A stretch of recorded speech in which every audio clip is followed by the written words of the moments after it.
Today we're plunging into, well, one of the most discussed relationships in modern politics. You know the one. That between former U.S. President Donald Trump and Russian President Vladimir Putin. Our mission here is to unpack their unique dynamic. Sources often talk about this awe-inspiring personal warmth. The public compliments, the smiles. But it often clashed quite sharply with traditional diplomacy and the strategic rivalry. We'll explore Trump's public admiration, the frankly intriguing inconsistency in policies, and that pivotal 2018 Helsinki summit. Okay, so let's kick things off with this unconventional personal rapport. Our sources keep highlighting Trump's repeated public admiration for Putin. He often praised Putin's strength, his leadership. But what I found really striking was how he often publicly questioned his own country's intelligence agencies about the alleged Russian interference in 2016. I'm sometimes seeming to give, well, more weight to Putin's denials. For you, what was the most impactful part of this warmth, and how did it immediately clash with norms? That's a great point, because the surprise wasn't just the praise itself, but who it came from and who it was aimed at. I mean, traditionally, U.S. presidents, they just don't laud Russian leaders like that, not with that kind of personal endorsement. What's truly fascinating here is how this rhetoric, it directly challenged Russia's longstanding role as, a geopolitical rival to the U.S. And this created two very different views, really stark ones.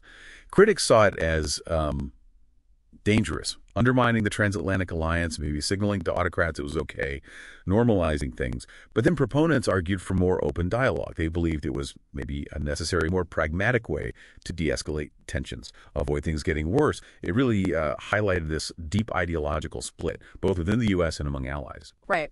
And that brings us to what I found the real puzzle here, this paradox. Policy versus personality. Despite all those warm words, that perceived connection, the official Trump administration policy towards Russia often seemed, well, inconsistent. Strikingly so.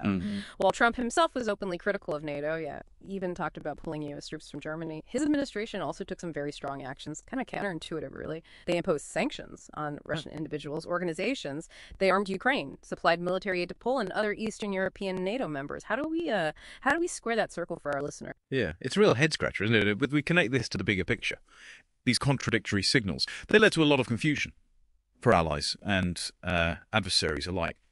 What's really insightful here, I think, is that the personal relationship, while significant rhetorically, didn't fully override the existing structural conflicts, those deep-seated national interests, geopolitical realities that just persist regardless of who's in charge. Think about things like energy dominance, spheres of influence in Eastern Europe, fundamental security doctrines. This really highlights that tension, doesn't it, between personal diplomacy, relying on individual rapport, and institutionalized relations, where established structures, policies, they kept exerting influence, often pulling in a very different direction from the leader's personal vibe.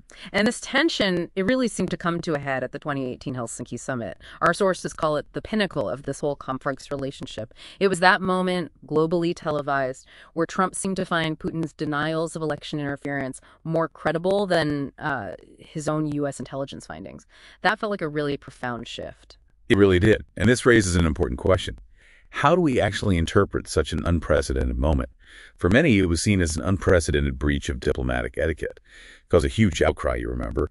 Traditional norms say leaders back their agencies publicly, present a united front, especially with adversaries.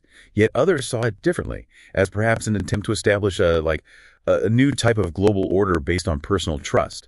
Not relying solely on formal alliances, traditional structures, maybe an unconventional but necessary effort to cut through the bureaucracy, foster direct trust between leaders.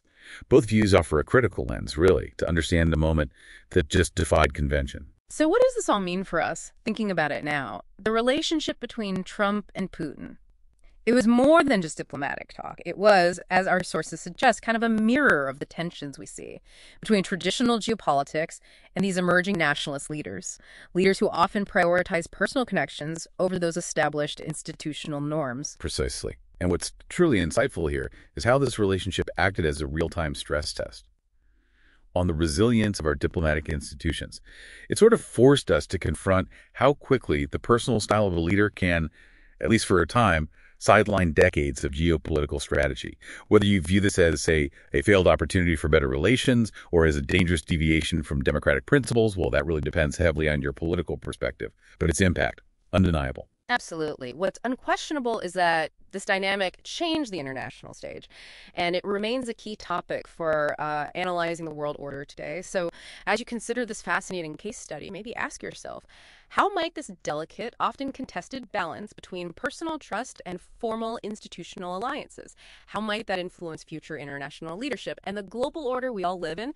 It's a question that definitely continues to shape our world.